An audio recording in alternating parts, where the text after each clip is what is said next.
Claims to be live. Is this true? Not yet.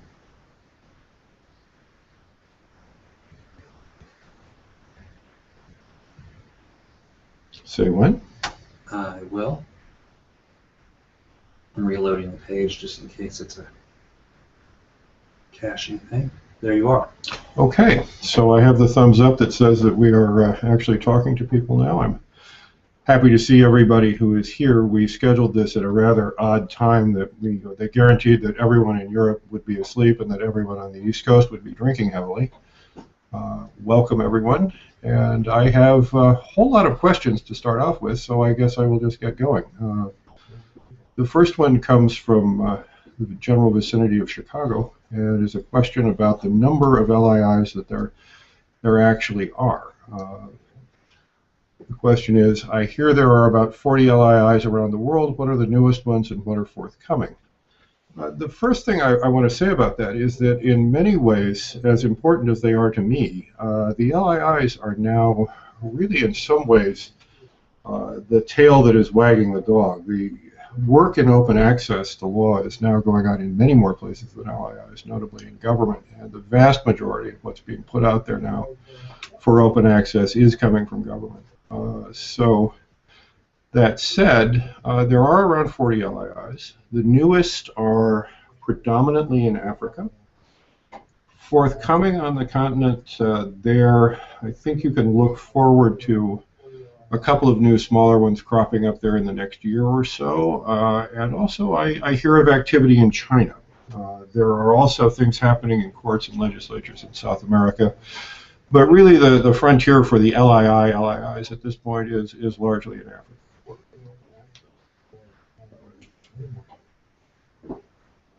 I'm getting some feedback out of my own speakers here that I'm going to try to kill.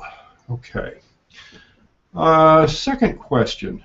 Do we worry that the government will ever get its act together and put us out of business? Well, one answer to that is no. Another answer is that in some ways we devoutly hope that they will, while at the same time thinking that our work is such that we will always be able to offer features and activities that government really can't, because it's difficult for government to stay ahead of the technology curve at this point, at least in the United States. That's not true everywhere. If you look at legislation.gov.uk, that is as exemplary a technical operation as you'll find in the world at this point. But for our part, we hope the government does better than it's doing with this stuff. We're seeing a lot of very encouraging signs in that within the last couple of years, particularly from the Office of the Law Revision Council, who have done magnificent work in a much more thoroughly updated, much more technically capable version of the U.S. Code. And we're seeing other useful things happening, particularly at the instigation of the House of Representatives. And we hope they do catch up to where we are now, and we hope that by the time they catch up to where we are now, we will be further along some path or other that will ultimately prove useful to somebody. We like to be prototypers and experimenters, and we like to think that there are people doing very solid official implementations of the stuff that we're prototyping or experimenting with. Third question. What other collections of primary or primary law-like materials would we like to be able to publish on site in the near future? Well,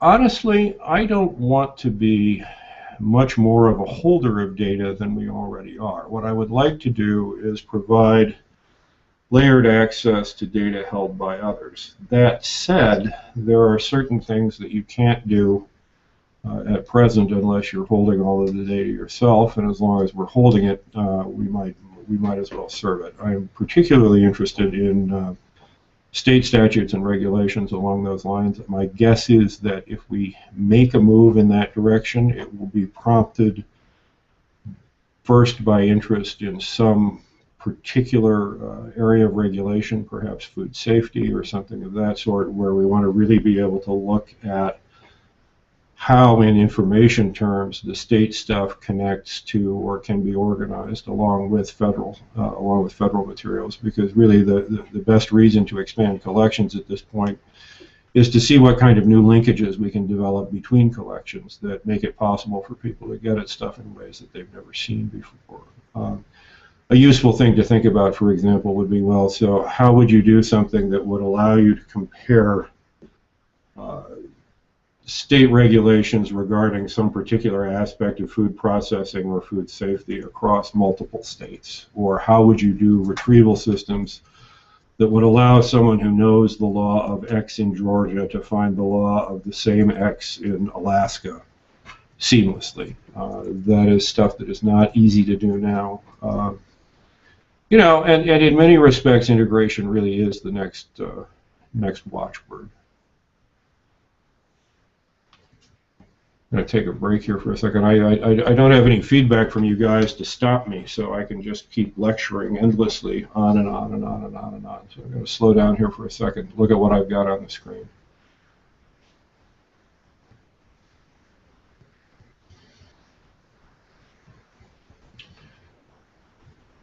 So we've had another question from somebody about who it is, basically asking who it is who really does this stuff. Who are the people behind the LII? I am, I guess, the public face of a much larger operation, mostly staffed by people who do all the work while I sit back and watch. We have now a roster, including myself, of 9 people. We have an administrator and a marketing and communications director who is at the moment feeding me questions. We have a semantic web developer, a guy named Mohammed Al Aswad, who is from Syria originally.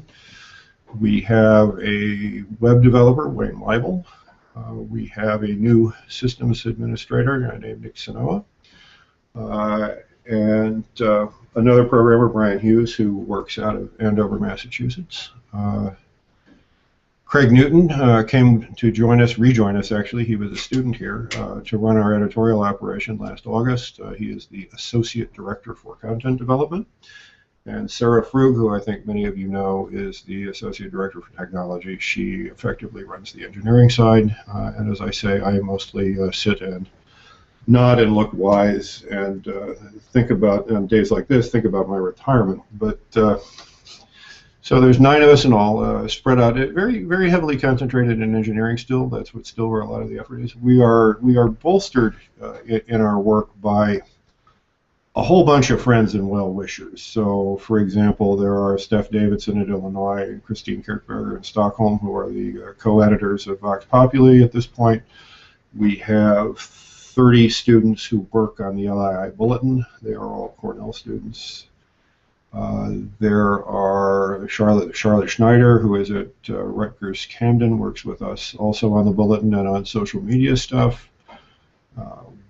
We have a bunch of current and former postdocs who have worked with us and continue to collaborate with us, Pet Valbe and Nuria Casellas from Barcelona. We have had library interns who have come to us from the University of Washington to spend a few weeks with us during the summer. We have another one coming this year.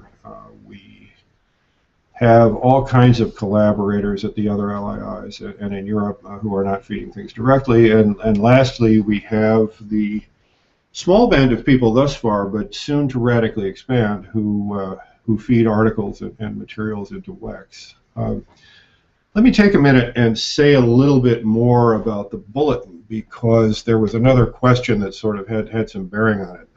It was a question about what role we actually play in terms of the law school at Cornell. And I'll start out answering that by saying less of one than we would probably like to.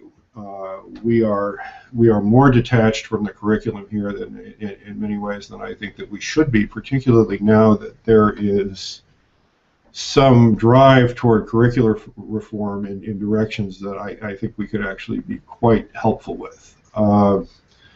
The Bulletin, which we started back in 1996, was conceived to do a couple of things that are actually now becoming quite fashionable, even though we have known about them and sort of been preaching them for years, of which the biggest is the notion of students actually doing collaborative work in teams, which at the time we started the Bulletin, again, almost 20 years ago, was really something of a novelty. the idea that students would collaborate in creating writing for public distribution that was attributed in ways that writing in conventional law reviews is not. We think that's a valuable experience for them. I think more and more they're coming to find that it's a valuable experience, and certainly everything that I see coming out of the reInvent movement and a lot of other people who are concerned with curricular reform, I think they're looking toward the business schools really for this, but the point is that there's much more interest now in what students can produce in groups, and that is certainly something that we've been doing for a long, long time. There's also an aspect of it where it is really aimed at doing the kind of work that very closely simulates what junior lawyers do when they have a sort of memo assignment tossed over the transom. So we're pretty excited about that and pretty excited about the way it fits into things here. Where I think we've done less than we could is in the area of teaching about the practical effects of the technologies that we use on people in practice, although that whole area of change in the profession and disruption is really something that I don't especially want to get into tonight. I could certainly go on about it forever, but we have other fish to fry here. Let's see. I'm being reminded that I left out one person. I did mention Val Paul actually. My bad. Yeah, she'll beat you up for that. It's okay. We do have a designer, a guy named Manolo Bevia, who we have part-time. He's also done most of the work on the Cornell Library sites, and he's just fantastic. He's a very talented graphic designer, very, very skilled at working with software development people. We're very excited by his work. He was, for those of you who have actually given us $1, he was responsible for the slider on the donation page, which is one of my favorite things this year. Apropos of the personnel question, too, someone says several of the LIIs are energized by one person's vision and energy. How does this LII grow new leadership? It's a good question. The truth, the questioner is being, I think, a little more diplomatic than perhaps he or she would like to be, or could be. The fact is that an awful lot of open access operations, not just ours and not just the ones that are obviously thinly resourced, are pyramids resting on a pinpoint. The same is true, upside down on a pinpoint. The same is true, actually, of a lot of information publishing operations in the legal field. For a long time, it was the case that if a guy named Eric Loach got sick, there would be no U.S. code forthcoming because he was the data wrangler for OLRC, and he was it, and if he was home, nothing was getting done. I don't know that, for the most part, we've found really good sustainability models for most of the LIIs. There are a couple that I think are resting on a very firm footing. I think the Canadians are, for example. They're funded through effectively a head tax on Canadian lawyers. They have been for many years. And that's an effective model because, frankly, it allows them to hire personnel in enough depth to guarantee that there aren't going to be strange leadership transitions. Other places, things are thinly resourced. In most of the African LIIs, it is a constant struggle to find technical people and administrative coordinators. They've worked with that for a long time. Others are more stable, but in general, it's a problem. Now, as far as our own operation is concerned, we have some advantages and some disadvantages. We have a very long track record at Cornell. We are very, very prominent within the university. We account for roughly 60 to 65% of Cornell's web visitors, and we figure that if we shut down the servers tomorrow, page rank on everything at Cornell would drop somewhere between 2 and 3 points. Everyone is well aware of that, and it gives us a little bit of institutional standing. At the same time, it is still the case in most American law schools that non-curricular programs of whatever kind are, in fact, often faculty retention apparatus that is really conceived in terms of one individual. We don't think of ourselves that way. We are actively grooming new leadership, which is a very sort of publicity brochure way of saying Tom is making Sarah and Craig do all the work, But in fact, the expectation is that at the point where, whenever I do depart from the scene some years hence, we will have balanced leadership that is skilled both substantively and technically enough to do work on both sides of the house. So, I mean, that's our plan, thin though it may seem. We have people in associate positions who will ultimately gear up to take over the whole thing. And, you know, I'm comfortable with that. I hope they are. And we'll see how it goes.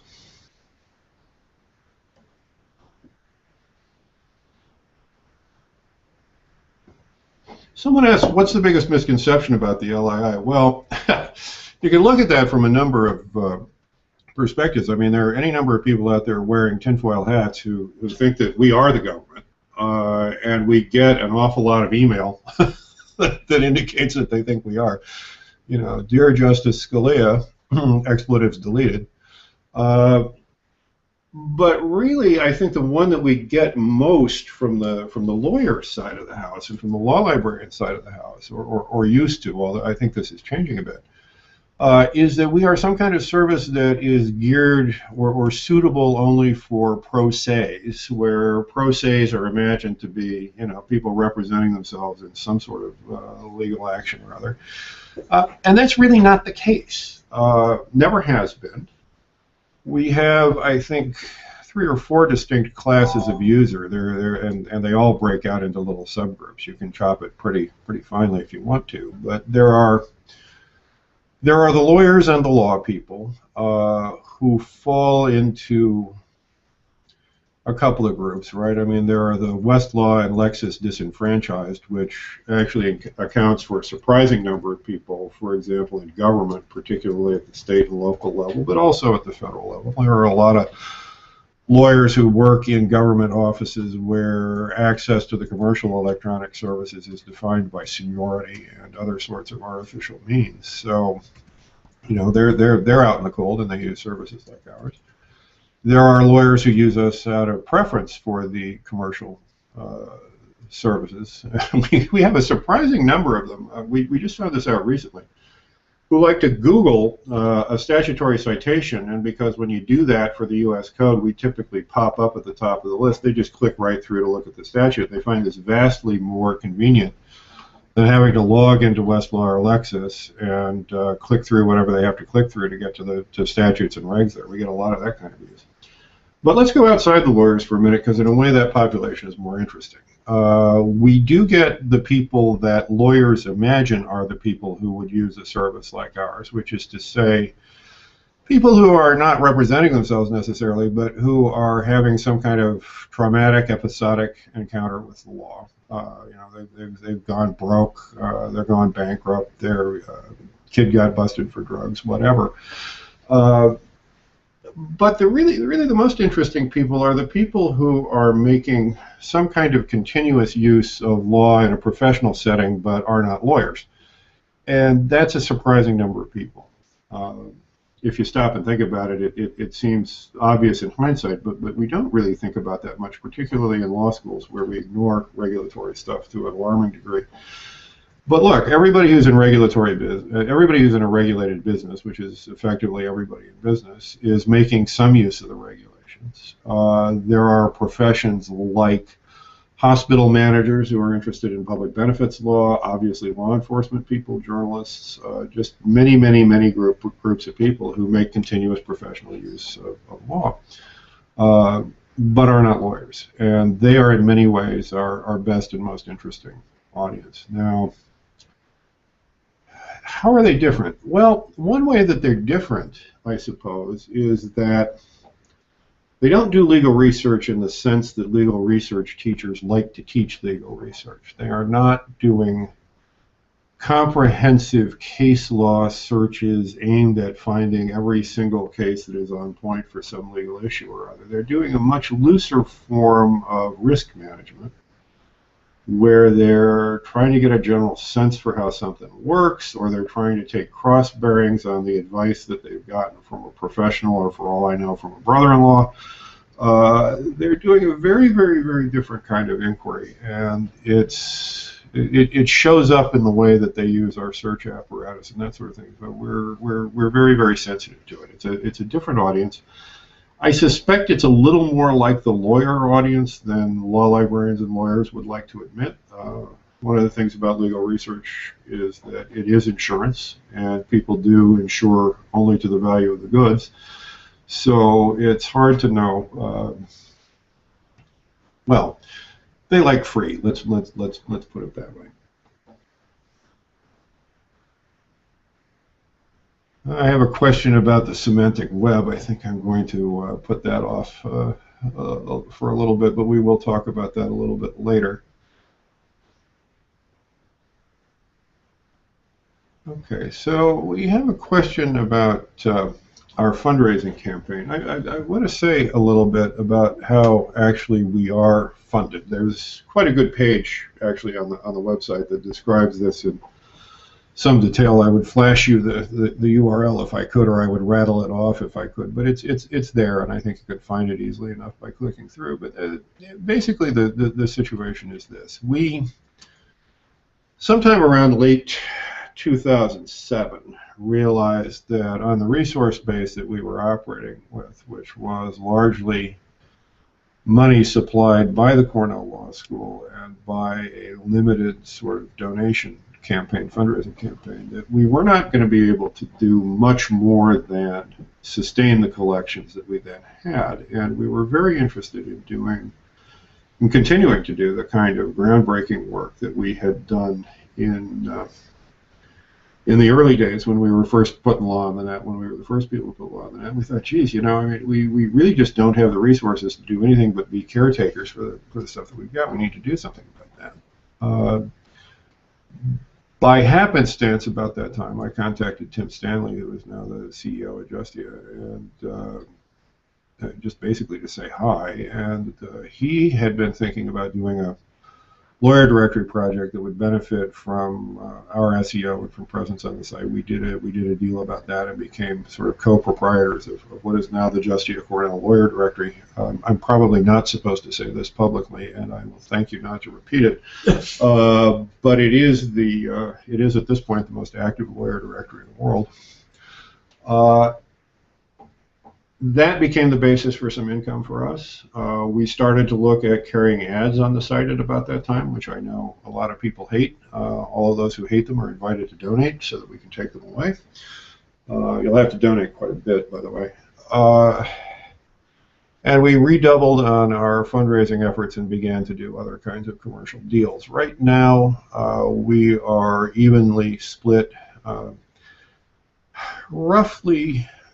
roughly half to 2/3 of our current budget comes from the Cornell Law School. The remainder is evenly split between advertising income, lawyer directory income, and private donation. Now, there are people who I think have some qualms about the fact that we are carrying commercial advertising on the site.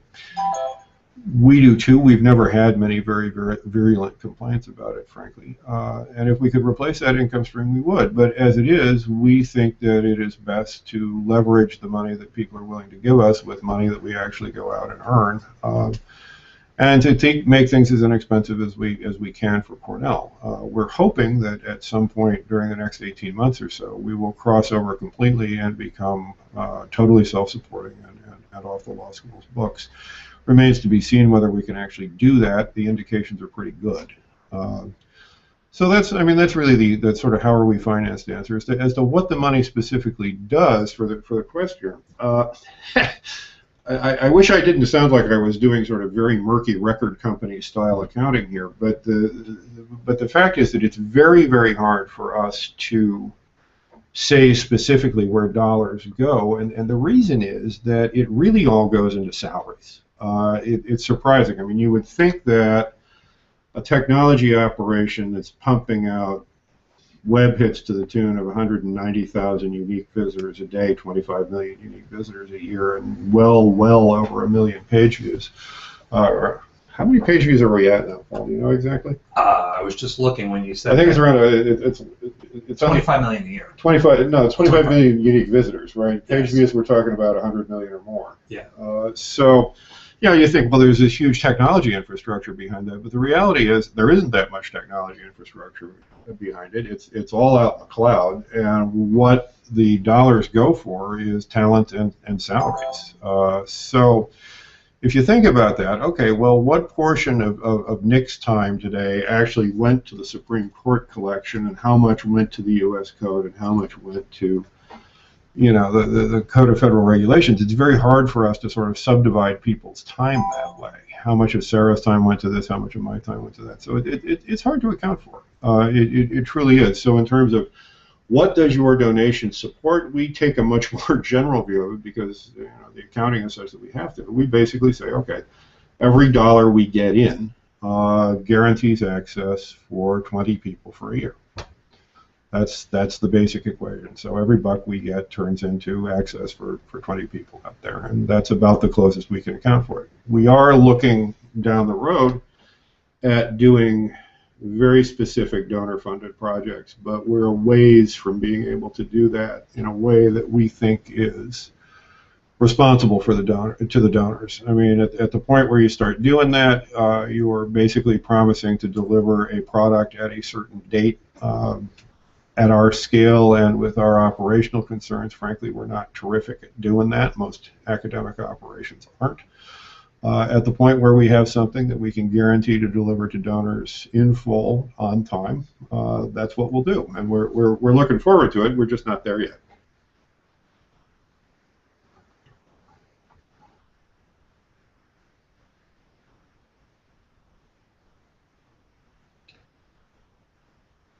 Okay, so we've had a couple of questions about the semantic web and what all that is and so forth and so on.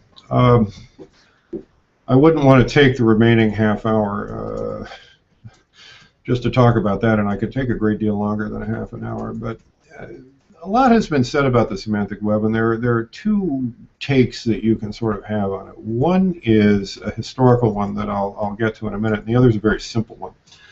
The simple version goes like this. We spend collectively now an extraordinary amount of time in our daily business activities running around from website to website, gathering little snippets of information that we then collate together for some targeted business or professional purpose, right? I mean, we all do this, and some of us do it all day, every day. We're great information aggregators.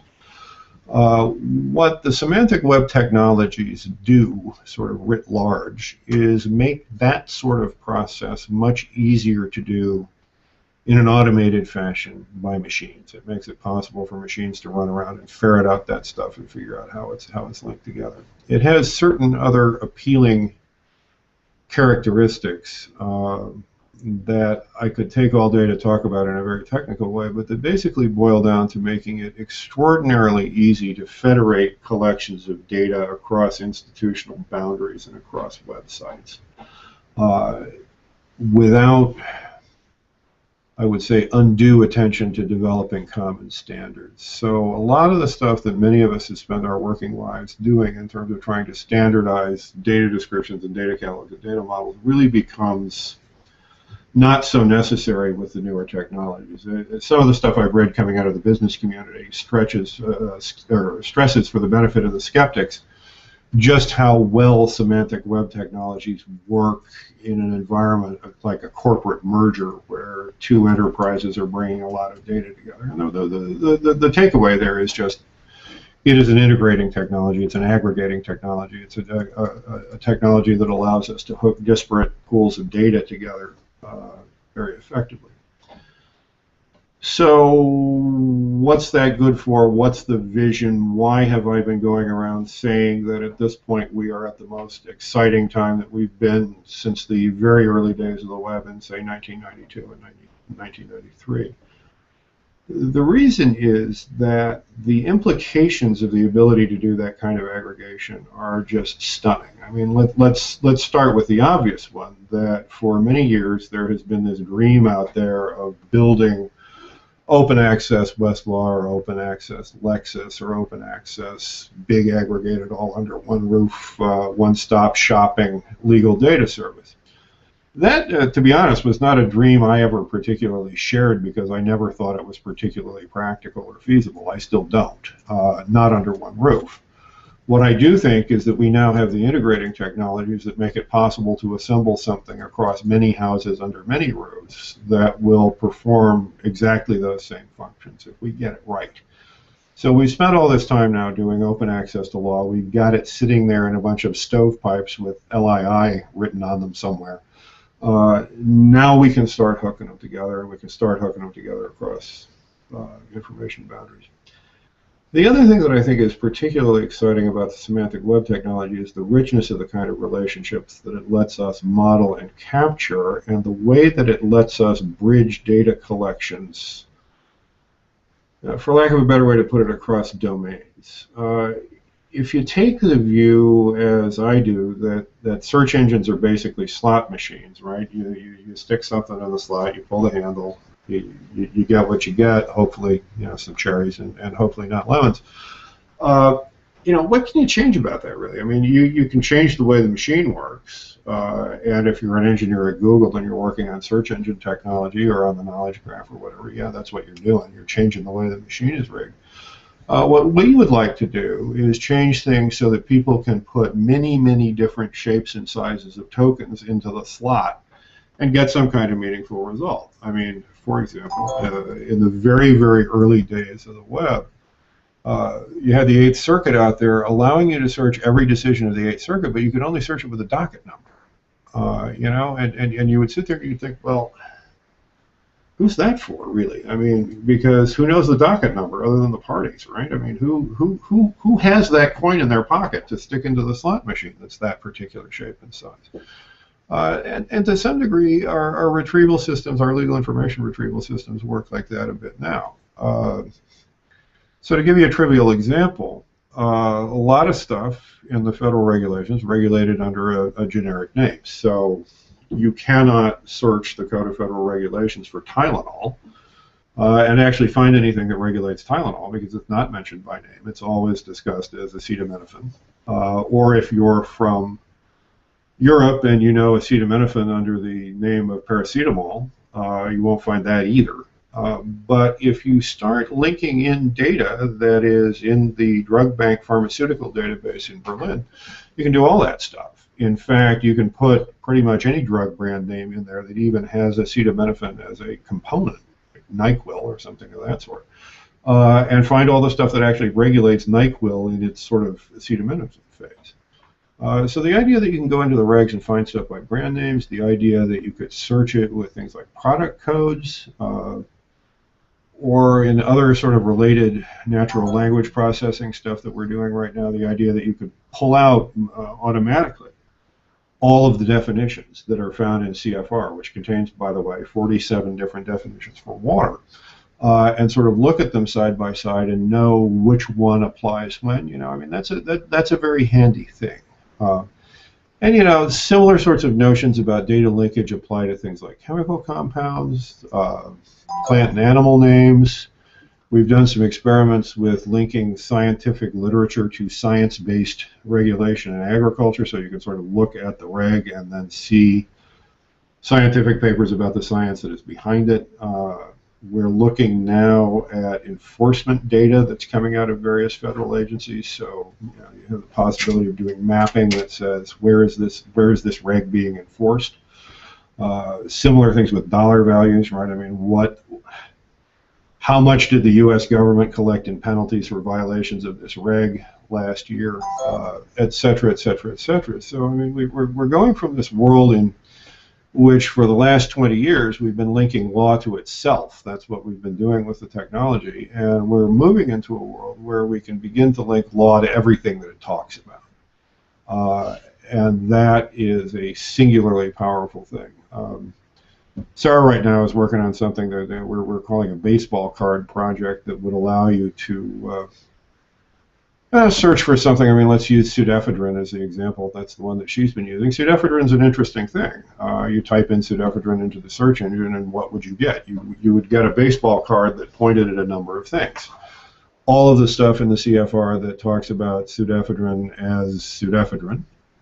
All of the stuff in the U.S. Code that talks about pseudoephedrine as a precursor for the manufacture of methamphetamine, and all of the drug laws that pertain to that. All of the information about pseudoephedrine as a chemical compound, et cetera, et cetera, et cetera, et cetera, et cetera. So again, the idea is that we link law not only to itself, but to all of the stuff that it talks about, and that in turn expands the number of retrieval hooks or retrieval tokens that people can use to get at the stuff. Equally, we can start modeling relationships that work to help people create good queries, right? One of the things we talk about a lot internally is how you get from barking dog to nuisance, right? So when lay people come in to search legal material, they very often talk about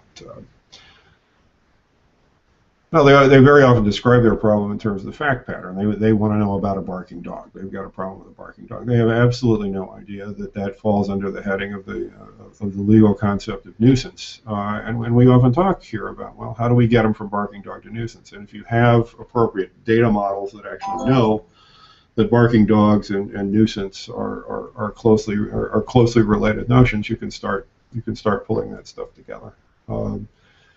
So many technical applications in terms of search assistance and terms expansion and other sorts of very useful things that we can do with the technology that we're starting to have now. When are you going to start seeing all that stuff on the site? Well, the drug searching stuff is actually there now. The definition stuff is in the works and I think slated for delivery within a few months. Baseball cards are going to take a while, but we're getting into this realm now where everything that we're doing is spread across so many agencies and so many domains that there's a considerable sort of substantive investment in just doing anything, right? I mean, you think about knowing enough chemistry to really be able to use the chemical compound information effectively across all the regs where it appears. So there's this enormous curation effort that we're trying to figure out how to do. That is a place, I think, where law librarians can be extraordinarily helpful to us, as can technical experts in the way the stuff is used. That brings me to something that somebody asked actually very early on that I want to circle around to now. It was a question about WEX, whether it was the first web-based legal encyclopedia. Yes, it was. Who wrote or writes the articles? Mostly we do. But that is going to change abruptly in a couple of months. We're planning a very big expansion effort of WEX. We had a actually long meeting with software developers today about it, and we're planning some integration stuff with the editorial crew over the next week or so. So we're really starting to push that out the door. I can't say when it will be finished, but I'm guessing within a few months. And the upshot is that we will be looking for as many author contributors as we possibly can. What's held us back up to this point has been a couple of things. Thin staffing in editorial. Sarah ran that for many years, and she was moved to technology stuff a few years back, and we've effectively been without much editorial staff for that time. Now that we're staffed back up there again, there's much more we can do. We have we think a very good system of incentives for people to contribute while still retaining a high level of expertise in doing it. We are going to continue to be a little bit of a gated community there.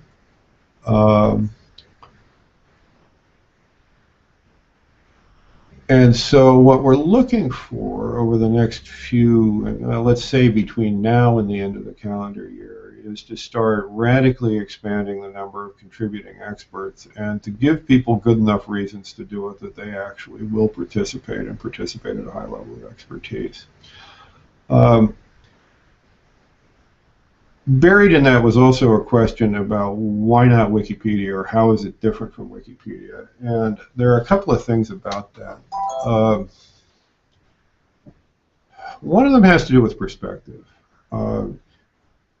am I completely settled on the question of, well, if we're going to write about if the LII is going to write about a Supreme Court case, should we be writing it on a WEX page, or should we be contributing to the Wikipedia page, or what should we be doing? And you know, I'm a little bit torn on that question, but I will say this: I think that we very much take the perspective in WEX of being an American law resource and to go after things from an American law perspective. And I'm not wrapping myself in the flag there. I'm just saying you have to take it on from some point of view or other.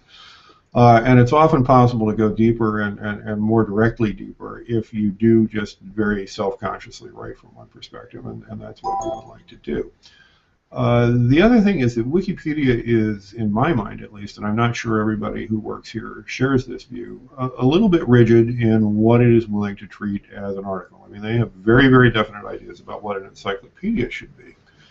Whereas we see no particular reason, and indeed lots of reasons not to distinguish between an encyclopedia entry and a dictionary entry and an explanatory essay and a journalistic backgrounder and so forth and so on, because we believe that there's a lot of value in having all of that commentary kind of densely connected in one place where it can all be found and searched together.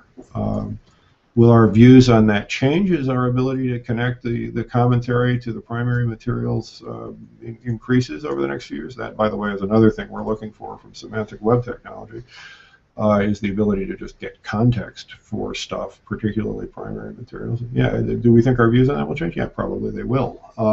But for now, we think it's a wise thing to develop and nurture in its own right. And, you know, like everything else we do, who knows 5 years from now what we'll be thinking about it or where we'll want to go. The internet is a place that changes very, very fast. We had a follow-up question about what linked data is. People have problems defining it. I would have a hard time defining it too, and I want to go back to that notion of collation. The idea of linked data, I mean, how would you define linked data? Well, I'd define it as data that was linked, for whatever good that might do. But let's suppose that I'm running my little website and I have a number of things belonging to or otherwise pertaining to Ulysses S. Grant. And those are facts that I have that are sort of uniquely possessed by me because I have spent my life studying Ulysses S. Grant. So I make my little database of Ulysses S. Grant stuff using linked data standards and practices. And then, sort of at the very top of my linked data collection, I say, and by the way, this thing that I refer to as Ulysses S. Grant has a very specific identifier in the form of a URI. And it is the same Ulysses S. Grant that is referred to by that DBpedia article over there, by that Wikipedia article over there that's expressed as linked data in DBpedia. So now suddenly I can browse from Tom's little collection of Ulysses S. Grant stuff to the Wikipedia/DBpedia article on Ulysses S. Grant, which in turn is pointed to by many other things that I can trace my way back to. And I have this ability to gather and collate stuff that is held in many places by many people that all talks about Ulysses S. Grant. So you're talking now about an interconnected web-wide system of databases where it is possible to know that a particular database is talking about exactly the same thing as this other database over there, so that it is in fact legitimate to collate together one set of facts or one set of metadata held in one of those databases with all of the metadata that's held in others, and that's the power of the technique.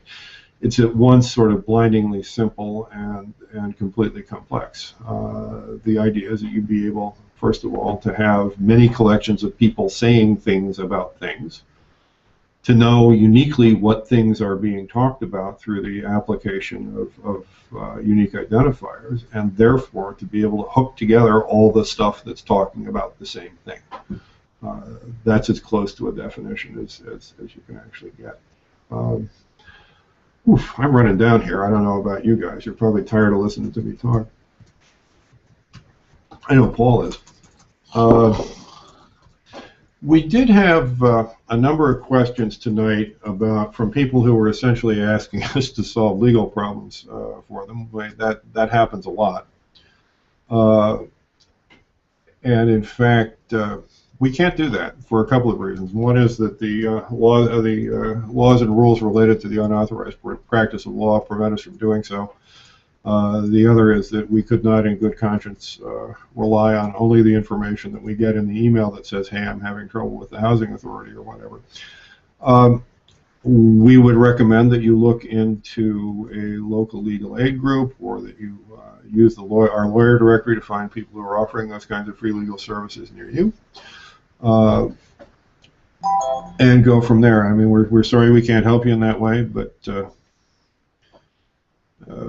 that's just not something we can do, unfortunately. Okay, let me just scan here for a minute and see if there's anything that we've actually missed.